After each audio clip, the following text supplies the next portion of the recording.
పూర్వం అంటే 200-300 సంవత్సరాల క్రితం ఏంటంటే అంబేద్కర్ వంశము శివాజీ వంశం ఒకటే. అది చాలా మంది తెలియదు. వాళ్ళిద్దరు కూడా మహార్ వంశానికి చెందిన వాళ్ళు. వాళ్ళ పూర్వతలు అంటే 200-300 సంవత్సరాల క్రితం మీరు చరిత్ర పుస్తకం చదవండి.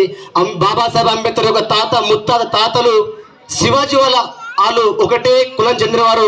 తర్వాత బాబాసాహెబ్ అంబేద్కర్ బౌద్ధ పుస్తకాలు చదివి 1956లో బౌద్ధ మతాన్ని స్వీకరించడం జరిగింది.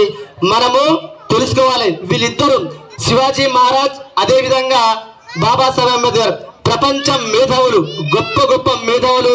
వాళ్ళిద్దరు కూడా ఒకే వర్గానికి చెందినవారు. కానీ తర్వాత కాలగర్భంలో కలిసిపోయి వేరేవారు కాబట్టి వాళ్ళిద్దరూ దేశం కోసం పోరాటం చేసిన వ్యక్తులు. వాళ్ళ మార్గంలో మనం నడవాలి. వాళ్ళు చూపించిన మార్గంలో మనం నడుచుకుంటూ పోయి వాళ్ళైతే ఈ దేశాన్ని ఎలా తయారు చేయాలనుకున్నారో మనం కూడా అట్లా తయారు చేయడానికి ప్రయత్నం చేస్తారని ఆశిస్తూ ఈ అవకాశం ఇచ్చినట్టు మీ అందరికీ పేరు పేరున పాదాలు చేస్తున్నాం. జై భీమ్, జై శివాజీ.